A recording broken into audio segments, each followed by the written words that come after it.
Hey there, it's Rachel from All About Planners. So in this video I'm doing a review of the Mums Manager Planner. So I found this one which is by TF Publishing. So I did another review of a TF Publishing planner which was a jumbo weekly planner style. I'll have the link below if you haven't seen that one already. And then I also found this one which is a much more smaller portable size. It's got a lot prettier layout on the inside, and it also reminds me of the Erin Condren as well. So if you're looking for an affordable alternative, this one would be a good option. In terms of the price, it was only 20 bucks Australian. If you live in any of the other countries, those are the prices there, so it's quite affordable and a lot cheaper than the Erin Condren. So in terms of size, it is about 6.5 inches wide by approximately 8.25 inches high. So the cover has this floral pattern, which I'm not normally a fan of florals, but something about this one, I don't mind it. I'm not normally a fan of these colours either, but it just works really well. It looks quite nice and neat. And then the cover itself is cardstock, so it is quite flimsy. As you can see, it's bending a lot. Not sure how well that would hold up. It really does need some sort of laminate or a clear frosted cover to protect it, especially since the corners aren't rounded, so I can see them getting scuffed quite easily. So if you're not too fussed about it getting like damaged and beaten around with wear and tear, then that won't be an issue, but if you are, just keep that in mind. The other thing that you'll note is this coil is quite tight already. So it's pretty much just fit, like it looks like it's struggling a bit to fit all of the pages. It's about 1.5 centimeters thick. So if you do like decorating with stickers, you might have to rip the pages out as you go, because that is already at its capacity. So it does have that wire binding, which can be a pain to add extra pages to, not that you'll have room to because it's already maxed out the coil. And the back cover is the same as the front.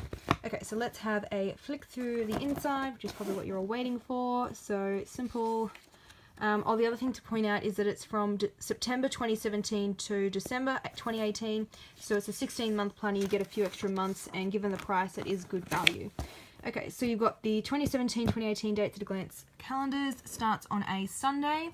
The thing I like about this planner is that it keeps it consistent. So the dates at a glance calendar, the monthly calendar, and the weekly spread all start on a Sunday. Okay, so then you've got some notes and to-do list space. So I really do like this layout. You can never have too much lined note-taking space and checklists. Look at all those little check boxes. Love when they pre-print them, because then I don't have to draw it or use a stamp. So cute. Okay, so the monthly calendar. Now, I love these colours. So I do like a good rainbow, as you've probably seen from my blog and printables and all that sort of stuff. Love, love, love rainbow colours. Now, this one is not a rainbow colour scheme I would normally go for. It's less like girly. It doesn't have any pink in it or purple. It's very like neutral. So if you wanted to use this as a family planner, or give it to your husband to use, like, you might not be as embarrassed to use it because the colours are a bit more neutral. Okay, so the colours get a big tick from me, but what gets a big cross is these dates. So they are huge. Look at the size of the numbers. And not only that, they've put it in the middle of the box for the calendar, which to me just makes no sense at all, because now the only space you can really write in is this part here. But I guess you could make the most of this planner by putting stickers on either side of the number. So maybe like, you know, a $sign for bill due. Little icon stickers could fit in that space. So I suppose it's not too bad, but yeah, I just prefer when they have the dates, you know, like in one corner, and those numbers are big. But if you do need glasses, then you probably won't need them to see those numbers. Does have the public holidays pre-printed, so that's good. Has moon cycles. Not sure why planners include that. Some do. I think a reader said they use it for gardening. Not really of use to me, so you can just wipe that out if you're of a similar mindset. So we've got a Sunday start, and then over here on the second page we've got a dig things to do checklist. Again, those cute little check boxes already pre-printed, and it's lined, which is good. And then down the bottom here you have the dates at a glance calendars for the previous month and then the following month, also with the Sunday start, so it keeps it consistent, which is good. And then all of the monthly calendars are at the start of the planner, and then all of the weekly spreads are at the back. So I actually prefer when planners do that. Not many of them seem to do that, but I prefer it a lot better, because then you can just have all your months together and then flick to all the weeks, and it's not sort of disjointed. So you know how some planners will split half a week with 1 month, and then you'll have to go to the next month to get the end of that week, and it gets a bit weird, and then it's sort of interrupted by the monthly calendars. So this one keeps it separate, which I wish more planners did. So if we go through all these months, then we'll get to the weekly spread. So loving this weekly spread in terms of the colours, again keeping it consistent. Really love this colour here, look how pretty that is, a really nice aqua. So you've got the days of the week and then the month and the date. So that is really good. So at the back, for example, of a month, if I just find that page that I'm looking for, there we go. So we go October and then November. So you can clearly see where one month starts and finishes. And again, it has those public holidays printed up the top of the box as well.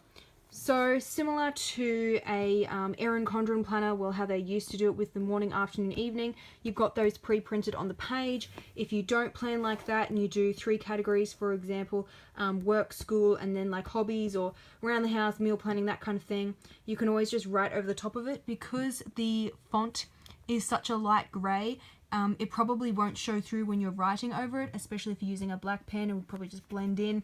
So that's good. It's not like a bold colour that's going to be really annoying and that you feel like you have to white out every single time. So that is definitely a plus. Down the bottom you get a small notes section. Now one thing I am noticing, which is worrying me a little bit, is you can see the ink shadowing. I don't know if you can see that on the camera, but it is shadowing pretty badly. So I'll be doing a pen testing.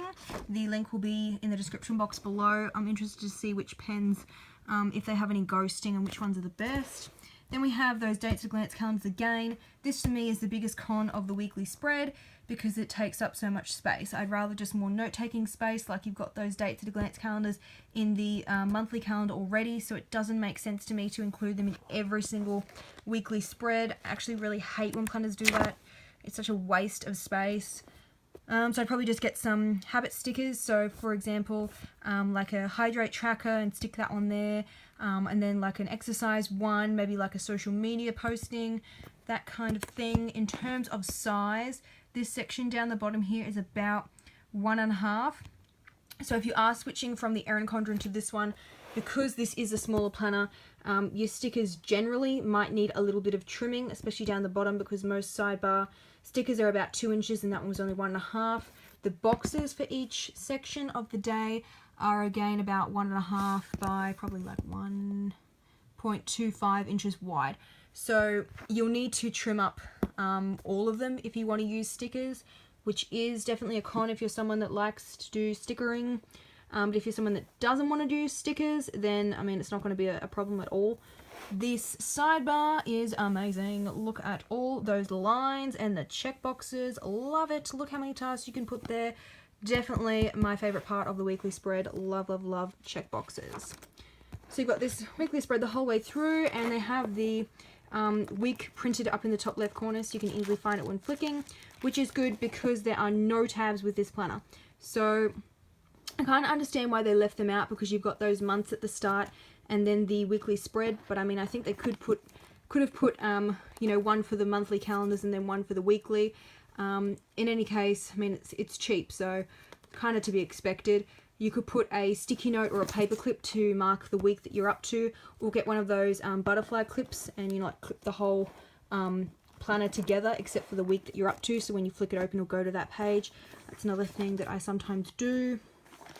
So if we go to the very back, we can see we've got very minimal extra pages, only like 5, 1, 2, yeah, about 5.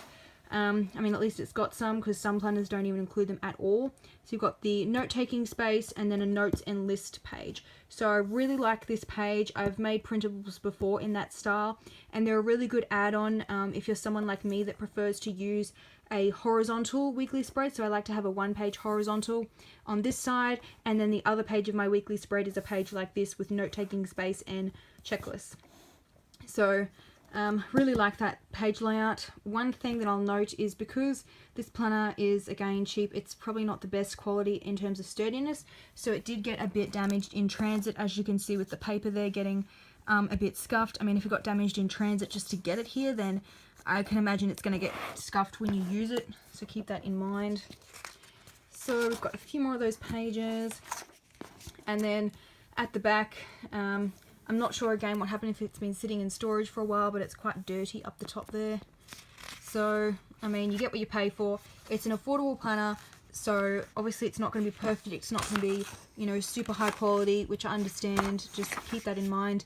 If that's important to you, maybe spend a bit more, or you know, look for one that's got a laminate cover rather than just the cardstock, which would keep everything a lot more sturdy.